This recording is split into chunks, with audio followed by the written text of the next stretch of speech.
Chapter 5 Plain Truth for Plain People. The next morning, when Robert and David went outside, Father had almost filled the wagon with goods to sell. Robert tried to keep his voice steady. "Are you going away again?" Father smiled. "How would you and David like to go to Bristol?" "Bristol? That's where John Wesley is going," David blurted. "I know. If we hurry, we may be in Bristol almost as soon as he is." Robert let out a whoop of joy. David's grin spread almost to his ears.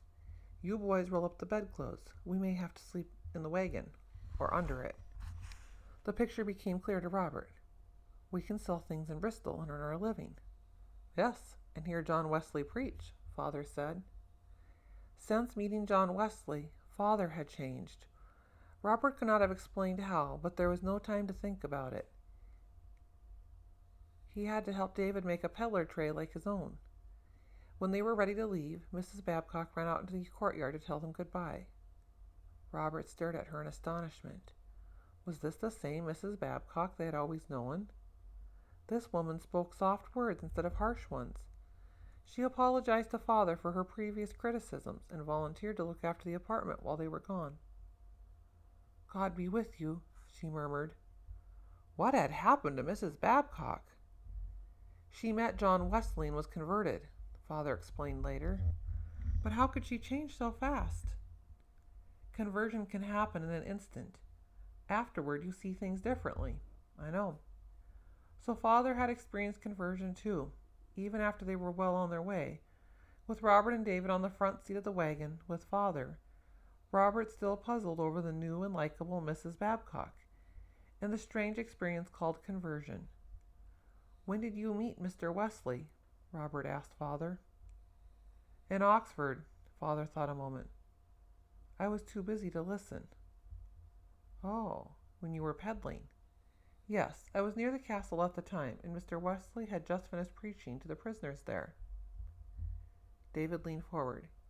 "You mean he talks to prisoners?" Robert knew what David was thinking. What if someday, Mr. Wesley came back to London and talked to David's Uncle Jim? Could a criminal be converted? "Anyone can be converted," Father said. "It's God's plan for everybody." As the wagon jogged along, Father told how John Wesley and his brother Charles prayed and preached and sang to the condemned prisoners at Newgate Prison. Some of the prisoners repented. When the day of execution came, John and Charles Wesley would climb into the death cart with the prisoners and prayed all the way to the gallows. The crowds who always gathered to watch prisoners die were astonished to see some go to their death praising God. "Do you mean a person can die and still be saved?" David's expression of both hope and disbelief made Robert smile. "But how?" Robert remembered his first talk with John Wesley. "I know. Father, everyone has a body and a soul. You can't see the soul any more than you can see the wind, but it's there, and it lives after you die. That's what Mr. Wesley said." Father agreed and urged the horse to a faster pace, as if to reach Bristol even before Mr. Wesley arrived on horseback. But the loaded wagon did not go fast. Later, Father hired a second horse at a farmhouse. Even so, with several stops in villages for peddling, it was several days before Robert, his father, and David reached the sloping streets of Bristol. "This is the second largest seaport in England," Father told the boys, "and very famous for its mines." He questioned a man on the street. "Do you know where John Wesley preaches?" "John Wesley? Never heard of him." Several more gave the same answer. A little later, a man heard the name John Wesley and glared at Father. "Do you mean the man who was taking George Whitfield's place?" Father nodded. The man thumped his cane on the cobblestones. "I suppose he'll use George Whitfield's pulpit," he roared. "Where is his pulpit?" "Any place and every place, on a wall, in the streets and highways, or in the fields." The man brandished his cane. "Most of the churches here won't let him preach inside." "It's the same here as in London," Father told the boys later. "I heard Mr. Wesley himself say that he and his brother were not permitted to preach in most of the churches of London." Another passerby grew red in the face at the mention of John Wesley's name. It is useless to hope that Mr. Wesley can undo the harm that has been done to Bristol through this field preaching of Mr. Whitefield. 5,000 working men have been turned from their daily work. If this Mr. Wesley preaches to the Kingswood miners, I foresee an enormous increase in the price of coal. At last, Father found a man who responded with enthusiasm to his question.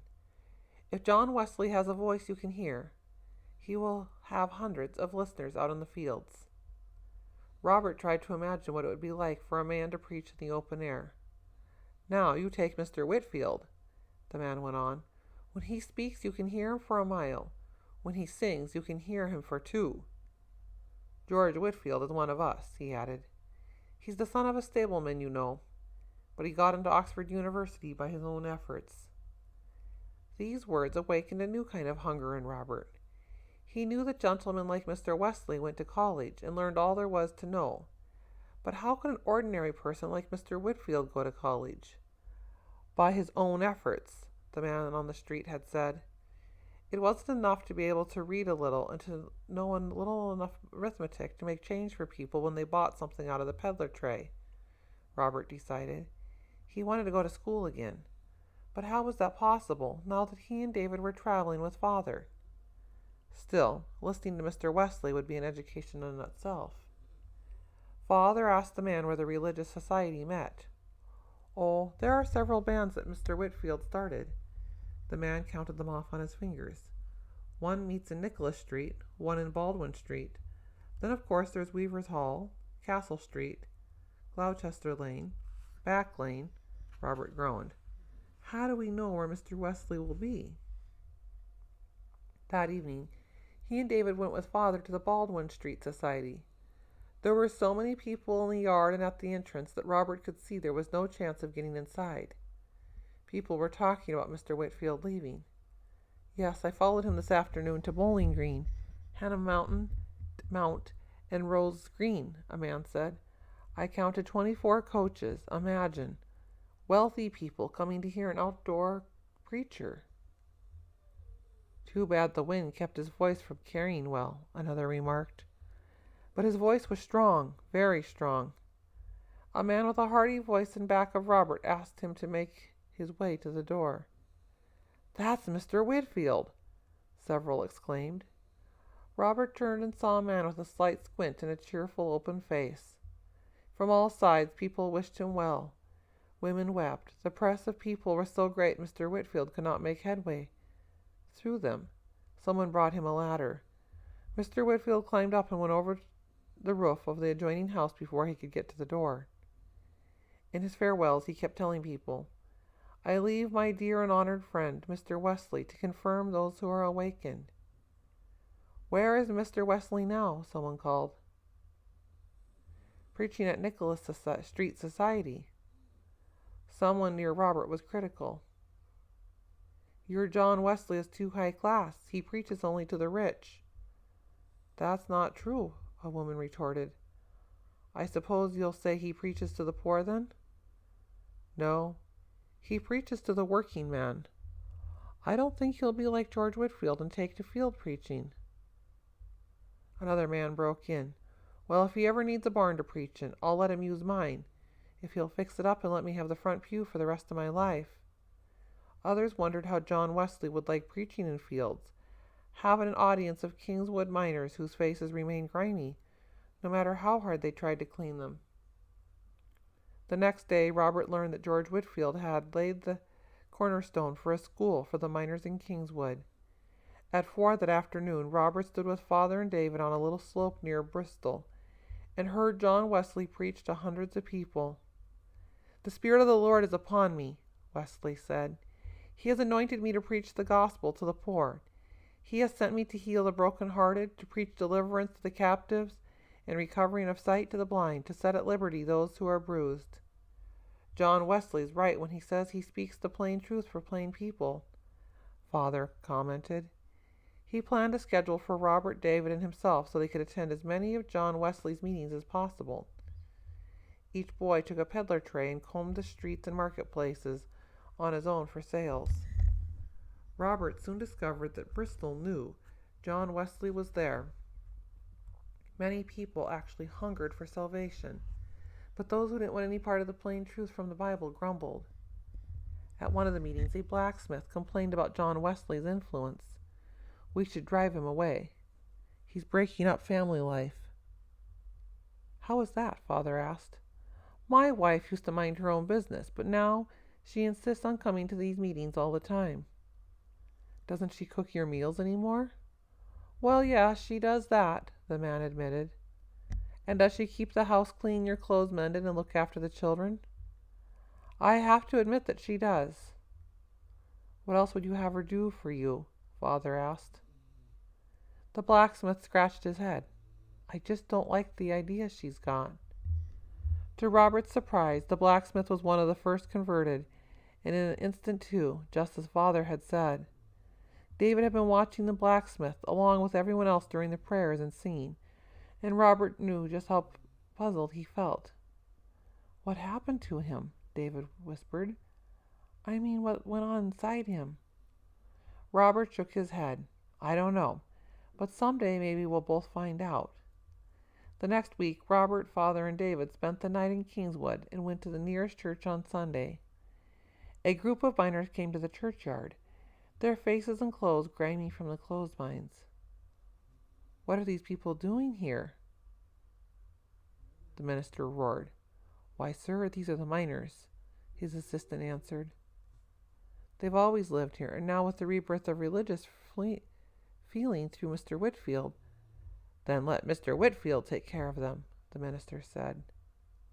"But, sir, he has left, and now Mr. Wesley has awakened many." "Then let Mr. Wesley take care of them. These people don't belong to my parish." The assistant wrung his hands. "But, sir, what are we to do? The Lord's Supper has begun. Are we to deny them?" "Don't criticize me," the minister retorted. "Send them away." How puzzling, Robert thought. Why should miners be turned away from God? The miners muttered among themselves. "If he'll not have us, I know one who will." "Yes, George Whitfield, but he went away." "Yet another preacher is taking his place. John Wesley is his name." "Then we'll hear him." "Where is he?" "At Hannah Mount." "Then we'll go there." Robert looked at Father, who asked directions from someone, motioned the boys to follow, and started off. At Hannah Mount they joined hundreds of people, most of them miners. "Ho, everyone who thirsts, come to the waters," John Wesley told them. An eager silence enveloped them. "You have a friend here," John Wesley went on. "He stands beside you." The miners stared at each other in puzzlement. "He is with you night and day." There was a rustle like soft wind among the miners. Some of them shifted from one foot to another.